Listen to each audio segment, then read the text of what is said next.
Hey, what's up, guys? Riff here. So today we're going to be talking about Anisa Jomha, who is, of course, married to Idubbbz. Now, admittedly, I haven't really done much looking into her. She's just someone I've seen people memeing on for many years for a variety of reasons, but I haven't really dug too deep in her. But after the latest content cop and photos like this with Anisa and Anisa's husband here, things are definitely giving an extra spotlight to her. And I decided, after seeing some viral clips of older statements she said, I decided to do some digging on various things, both past and present. And one thing that was always common throughout all of it is hypocrisy. And I mean some blazing hypocrisy, one way or another. Like, if you turn over one stone, you find some more hypocrisy. So let's begin with something kind of recent here. During the H3 and Hassan Piker debate from about a week or two ago, Anisa was live tweeting her reaction to the debate, where she said these things in order here. What the hell is going on? Drugs? Question mark. So what she's doing here is making a very obvious slight to Ethan Klein. Now, for those who don't know, if you watch him speaking, you might see some movements with his hands and also his facial expressions. That's because he has Tourette's. And Anisa knows that. Her and her husband, they were friends with Ethan and his wife for many, many years. And she knows he has that disability, but she doesn't care. Instead, she's propagating this lie that her community and her friends' communities have been trying to spread. And it's that his movements are a result of a drug addiction. Even people in the community saying he needs to have a wellness check or another CPS call as a result of that ridiculous set of claims. She knows that, and this is literally ableism. We hear that phrase tossed around all the time. This is one time where it actually fits. Now, if you search ableism on her account, this is the first thing, and it's from 6 months ago, by the way, where she was on stream making fun of the voice of RFK Jr. Now, context for that, he is a member of the Trump administration. He had an illness many years back, and it left his voice very damaged, where it sounds very rough and gritty when he speaks. And she was making fun of that. However, after reading some comments from her community, she said, you know what? That wasn't nice for me to do. I shouldn't use my disliking of a person to get a pass for ableism. Well, where was that for Ethan Klein? This is someone you actually know. You wouldn't give him the same sort of treatment. Instead, you make these very ableist comments, but you take it back on RFK Jr., who is a member of the Trump administration, but you don't give that same grace to Ethan Klein, a leftist, which is very interesting given her political views, but this is peak hypocrisy. Now, this is one of the clips that a lot of people are looking at. It was posted about 2 days ago, and it's an old clip, post-Creator Clash 1. Understand the context. They're riding high right now, right? They came off that event. It was very successful. Their boxing events, they produced a lot of money, including over $1 million for charity. They were definitely in a very good spot right here, but they showed up on Hassan Piker's stream, and Anisa starts talking. She grabs the mic, and things get very interesting. Yeah, I think that I'm the one I think has gotten, I'm more extreme than Ian, where I'm like pretty anti-capitalist. I hate landlords. I hate the system that we're in. Like, I think the reason why I really like the charity boxing event is because at least we can like find ways to give money to people who actually need it. Now, for years and years, people have been calling her the Yoko Ono of the content creation space. And if you don't know who Yoko Ono is, you can look her up and see why people are making the comparisons. But of course, you see this here. There's a lot of things going on. We'll get to the comments about Creator Clash and compare it to, the current state of Creator Clash. We'll also look at her comments about being an anti-capitalist and how ridiculously hypocritical that is on many levels. But let's just start with something a little different. Poor Ian. There's a lot of valid criticism you can give, trust me. But looking at this, man, if only he knew how bad things would get, because this is from 3+ years ago, and you can just see him. He's caught in the crosshairs of Anisa, like, dunking on him to look cool for Hassan. Like, yeah, I'm really extreme like you. I hate capitalism, man. Like, please invite me to the cool kids club, because my husband over here, he's not cool enough yet. Like, this is a very common theme. Like, if you start looking at some old clips, there's many of them that are just so mean-spirited, it's kind of weird. Well, I want to ask Rajor a question first. Okay. Rajor, Wait, we should get Rajor in here. okay. Yeah, I mean, if you can. Well, if you can. I just want to Yes, ask him you if can. you've always been shitting your pants. No. Because since I've known you, you've always had, like, IBS. You've always been shitting yourself. Yeah, well. So, of course, in every relationship, there's a varying degree of jokes made towards one another or teasing made towards one another. Like, it kind of depends on your relationship, but, like, this just looks mean. Like, she's just airing out embarrassing personal details about his life that literally nobody had to know. Like, the only reason they found out is because of clips like that. And what does it do? It's not even funny. Like, it's genuinely just kind of sad to watch something like that getting aired out while he looks visibly uncomfortable as it's happening. There was nothing of value there whatsoever. But also in the clip we watched, there was those comments about her hating capitalism and trying to impress Hassan Piker with her very cool beliefs. And hearing, people like this talking about the rich is just rich, because what are we doing here, right? But anyways, like, hearing it from her, you can start extending it to many different avenues of revenue she's made in pretty much her whole career and say, well, that's the product of capitalism. What are you talking about? But there's a lot more here, because you can just look at her, I would say, main source of income, or at least one of her major sources of income, and that's her OnlyFans page, right? And I'm not here to rag on her. Like, a lot of people do that already.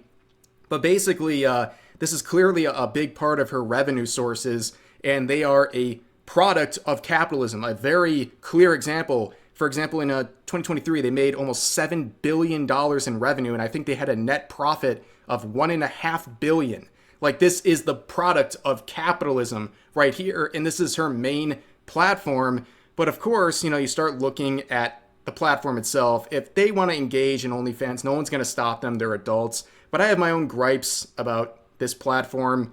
To begin with, I think it's very predatory in nature, where it's trying to sell a goal largely to young women that you can make a lot of money really fast by creating an account here and posting your pictures and your videos here, when in reality, the lion's share of revenue is made by a very small percentage of the people posting there. And I think a lot of lives are ruined under people making bad decisions when they're 18, 19 years old that they later regret, because they get nothing out of it, because they only make a very small amount of money and they basically have to close down their page. And now this stuff might be out there forever. But there's also another aspect I talked about in a previous video a few months ago, where there was a whistleblower coming out making allegations that MasterCard and Visa failed to stop payments on OnlyFans for actual CSAM content being uploaded there. And I don't even think the word content should be used there. It's just illegal material.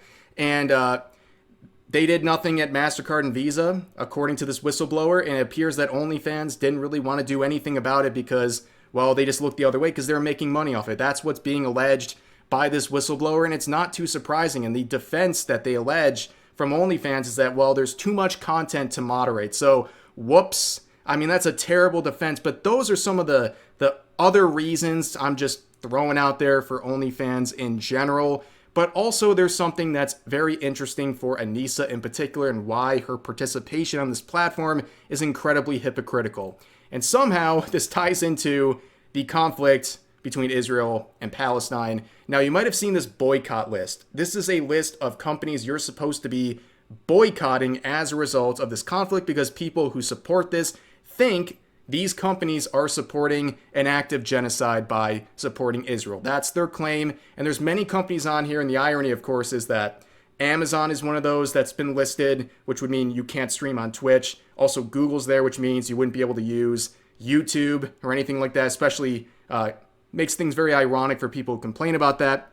And also just throwing this out here too, that Chevron's on here too, which was one of the sponsors of that infamous Twitch panel where many of Hassan's orbiters did a race-based tier list. But nonetheless, it appears that Anisa is someone who definitely supports these sorts of boycotts. She made this very clear back in 2023, saying McDonald's and Starbucks are easy ones for her to boycott right now, which is kind of funny because they're only picking the easy ones right now. But anyways, so they're clearly engaging in this because they believe that this is providing aid to Israel, and that's ending with bloodshed and violence.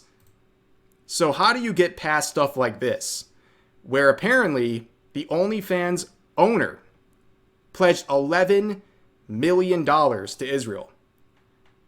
How do you explain this? They try to deny this, but there's official documents proving that this happened. So how do you reconcile with the fact that you're not going to go to McDonald's or Starbucks because of these boycotts because you think it's going to aid Israel, but how are you still working on OnlyFans and you're giving revenue over to someone who's directly donating to the Israel lobby? Doesn't make any sense. And you see other tweets like this saying, if I see any of you in a Starbucks, I will hold long.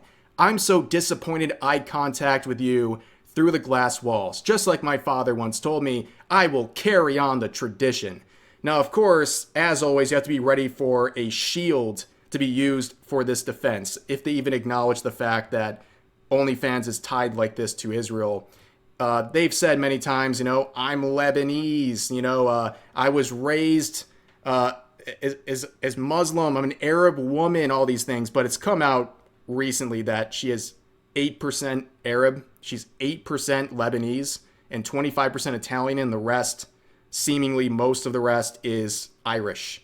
But going back to the original clip, there's some comments about Creator Clash, the original Creator Clash, and what it meant, and specifically the importance of charity. I think the reason why I really like the charity boxing event is because at least we can find ways to give money to people who actually need it rather than just being, I think what really made me mad about boxing events in the past is that it's rich assholes betting their money to make money to have people that are struggling to make ends meet and pay rent, watch them do it, and then they'll go home and have a lot of money and whatever, it keeps going. And the fighters are exploited too, Yes, usually, yeah. But this is it feels way better where it's these are people who are getting punched in the face for your entertainment, and your money is actually going towards people that need it.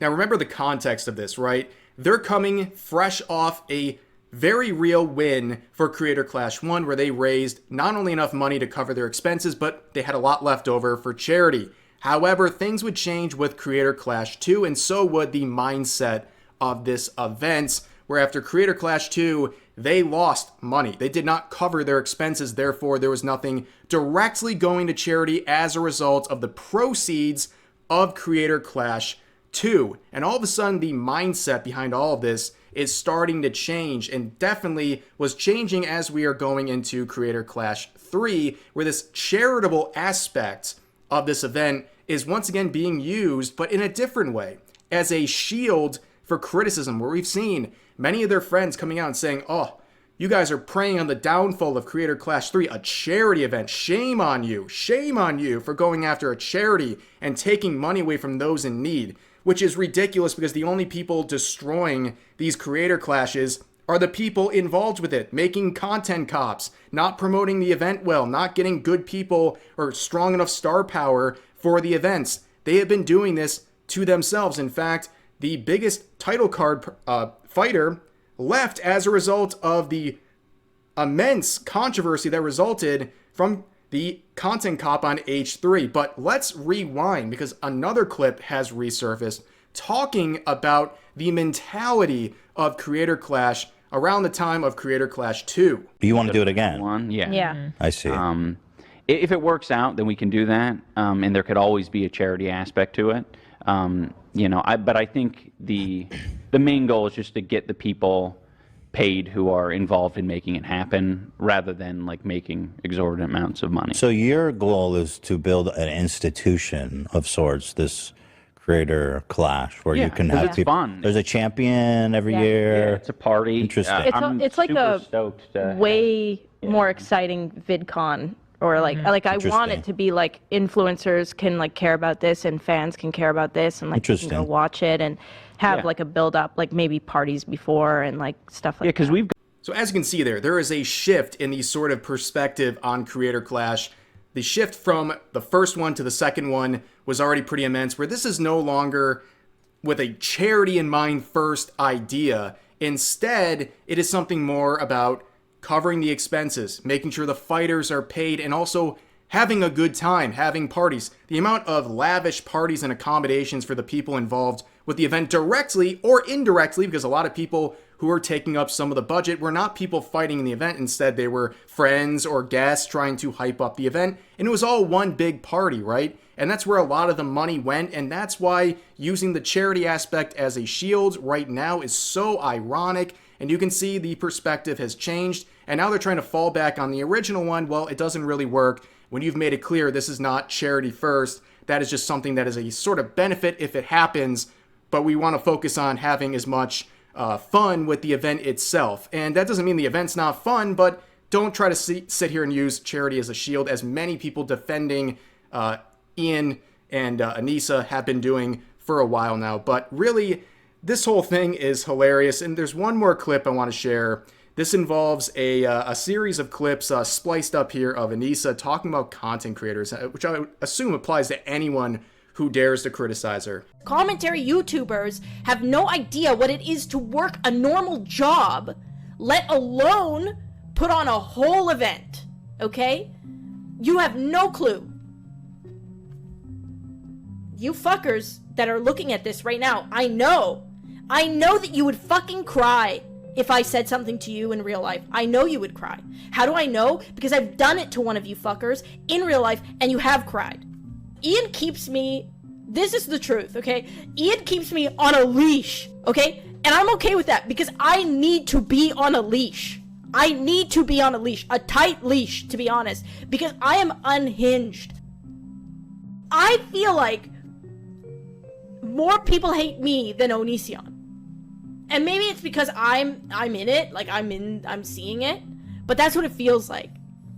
It feels like I quit college to become the most hated person on YouTube. Yeah, I think she lost her composure there, but as you can see, if you look to your left, you look to your right, with this woman you see more and more hypocrisy, and also whenever it comes to criticism, she is not there to accept any of it. There's always excuses and deflection, and also a lot of anger that comes with it as well. But for now, I think that's going to do it for this video, this little peek into Anisa here. But as always, feel free to share your thoughts about today's topics in the comments section down below. Hope you guys enjoyed the video, and I'll see you next time.